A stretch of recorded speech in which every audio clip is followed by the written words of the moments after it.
So when you are doing your bug bounties and you want to find a quick, easy stored cross-site scripting, I recommend looking into file uploads. Now, a lot of file uploads allow people to change content types and also upload different extensions. Let's give you an example of this. So let's open up Burp and I'll show you a website I tested. And this is a file upload feature. And I'll show you how it's vulnerable to stored cross-site scripting. Okay, cool. So I'm going to open up Firefox now. The proxy is listening.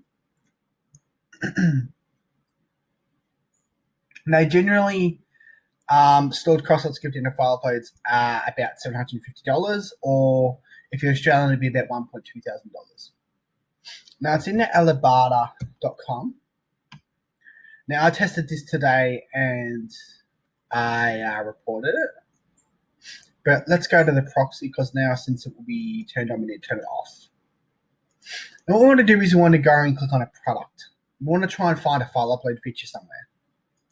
Okay. Now, what we're going to use is a payload called, what's the payload I made up? And the payload I made up is basically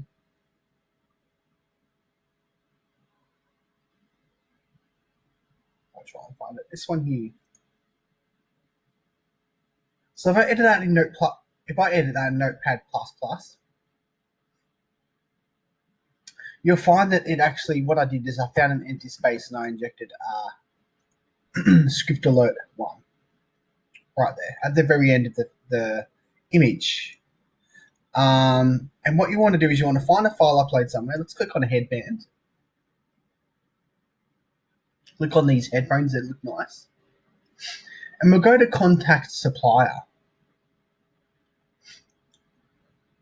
Wait till it loads.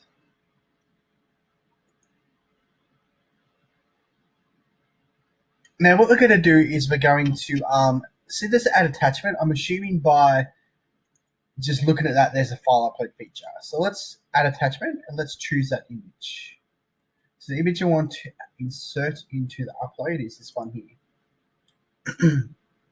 Now go to the proxy, I'll forward off that request, forward it off again, blah, blah, blah, until I reach the file upload feature.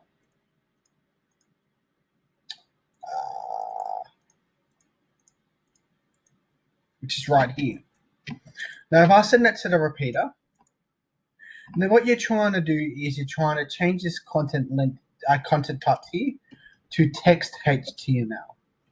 Now, if this gets accepted and you get a 200 OK response status code, as you can see, I've got a code for because I'm not logged in. So let's just quickly log in.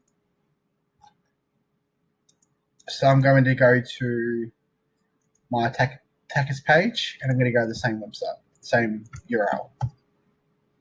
It's going to ask me to log in first, so let's just save that and let's go to the main page. Okay, so I need to log in because my cookie has expired, so now I need to log in. I'm logged in now. Then we want to go to that and we'll go to that URL again and we'll upload that image.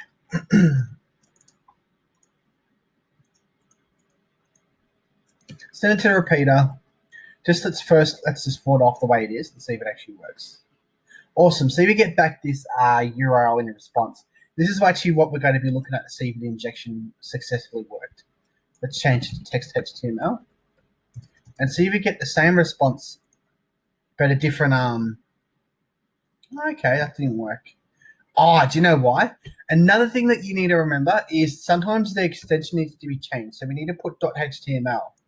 Now you'll find that it worked. So that's a simple bypass by changing the extension to .html and the text and the content type. Now what happens if we actually go to this URL? We're going to find that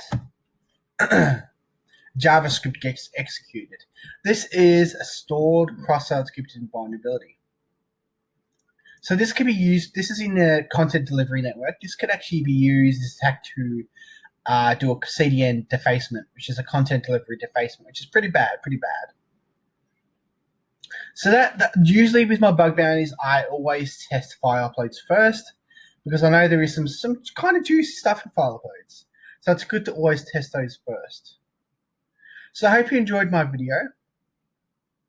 And you know, hope you learned from this. And yeah, cheers. Catch you all later.